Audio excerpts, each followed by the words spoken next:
I'm going to go ahead and assume that you've already heard of CHOP, or the Capitol Hill Occupied Protest, formerly known as CHAZ, the Capitol Hill Autonomous Zone. Now, depending on who you've heard talk about this, CHOP sounds like a really dangerous place to be. But how about Seattle? Isn't that great? So they take over a big chunk of a city called Seattle. I mean, we're not talking about some little place. We're talking about Seattle. Have you ever been to Seattle? I doubt it.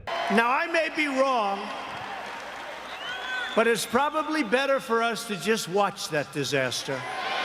Control of 6 city blocks to an anarchist map. These are anarchists. These are not protesters. You listen to the fake news, but these people can take over the city. Look at what they've done to business people that have spent years and years building their business, and now they're wiped out. I'll level with you. That sounded pretty scary. An entire city taken over, businesses wiped out. Well, I mustered up the courage to cross the battle lines into the war zone. Why don't you take a look at what I saw and come to your own conclusions?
Speaking from personal experience alone, if you thought that was scary, you should have seen it when the cops were still there. Now, just to clear up a few things, the space that we're talking about here is roughly the size of a park and the streets that surround it.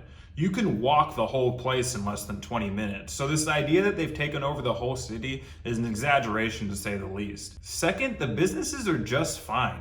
A lot of them are making a ton of money right now because of the increased foot traffic, and the rest of them are still closed because of COVID. The main question that most people have about CHOP, and it is a valid one, is what's the point of all this? What are their goals? Well, those goals are posted for everybody to see, so let's dig into them a little bit. Their first demand is to stay under the DOJ consent decree.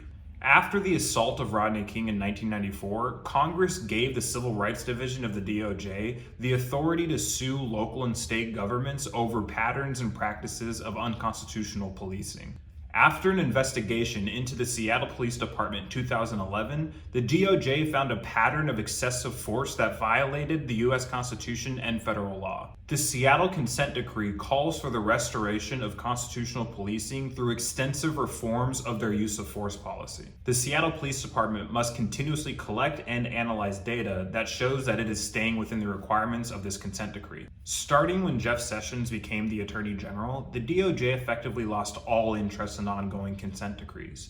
Recently, the City of Seattle and the DOJ filed a joint motion to terminate the existing consent decree, even though we have continued examples of the police using excessive force. So this demand by CHOP is simply to not leave that consent decree. The second demand is to end the curfews. When protesting started here in Seattle, the mayor was regularly instituting nightly curfews. So this demand was for that to stop happening. The mayor has since lifted the curfew and we're good to go on that front. The third is to display your badge number. Seattle police officers display their identification number on their badges. However, it's been common for them to use mourning badges to cover up that number and make it much more difficult for the public to identify who they are. Seattle Chief of Police Carmen Best recently changed the policy around mourning badges, making it so they can't be used to cover up their badge numbers. So this demand has been satisfied as well. Number 4 is to establish a de-escalation team. In 2018, Initiative 940 was passed. I-940 was designed to create a good faith test around whether or not deadly force used by an officer was justifiable. It also made it a requirement for officers to take de-escalation and mental health training, as well as made it their duty to provide first aid. Additionally, it removed the requirement for prosecution that an officer show malice when using deadly force. CHOP contends that this isn't enough. Instead, they would like to see a de-escalation team created and trained specifically for instances where the police are called, but the situation would be better suited for de-escalation than traditional forceful arrest. Number 5 is to reallocate funds from the Seattle Police Department to Health and Social Services.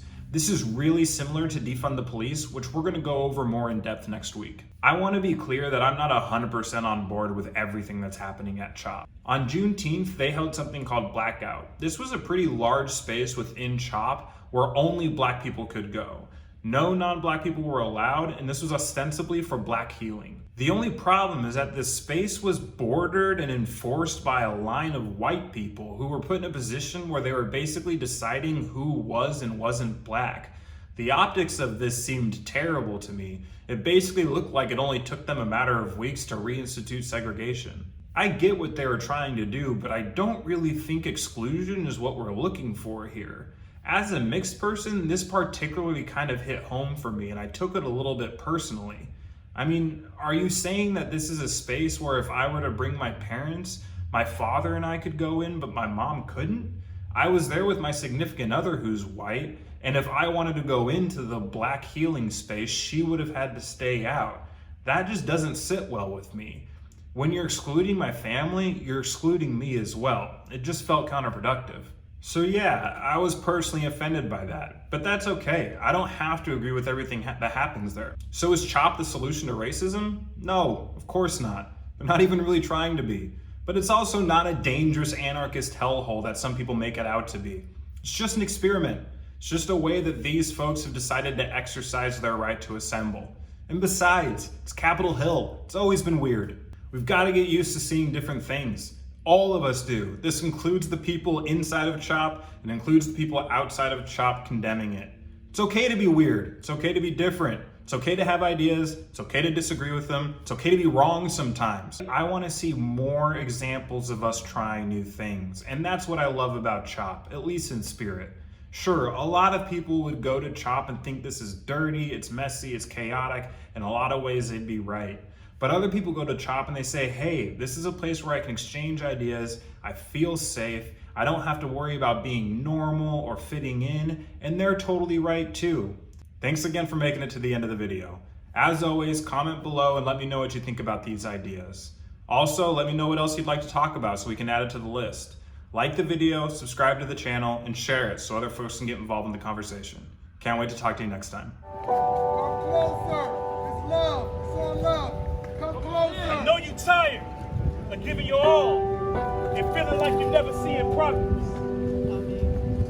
I know you're tired of giving your all and seeing less than 10% back that. No, you're tired of the fake promise. I'm tired too. But the question is, what's next? What do we do? Do we continue to just allow our black men's lives to be stripped from the opportunity to breathe? Do we continue to feed the flames of systemic racism by staying silent while being killed by unjust bullets? You may not be able to bring back the lives of so many of our unarmed black kings and beautiful black queens, but you can change. The man in the mirror to have a mind that fights for pure rights and digs to the core of the soul to never stop fighting for what's right. Can you imagine doing for self a community full of wealth? Diamonds and pearls, courageous black men and girls, doctors and lawyers, gold chains and silk shirts, built by strong black hands, finally given a chance, and built it all from the dirt. Only to be burnt down in the neighborhood of Tulsa, 1921, May 31st. I know you're tired, but the time is today. The time is right now to give the wrath of God and apply the pressure of unity from a united people of all color who understands when wrong is wrong and right is right. I know you're tired of justifying why black lives matter in a system where black lives are treated with no rights. All lives cannot matter if there is no matter for black lives. I know you're tired, but we as a people will not stop fighting. If y'all don't mind taking a knee, and this knee right here is to be unified in love. This knee right here is a representation of what's going on right now, right here, which is a community of love that's uplifting and building. Love is where it starts. It's just a gateway to the next. We have a long way to go, but as long as we continue as people to stick together and share this love, we will get to the next phase. You deserve it.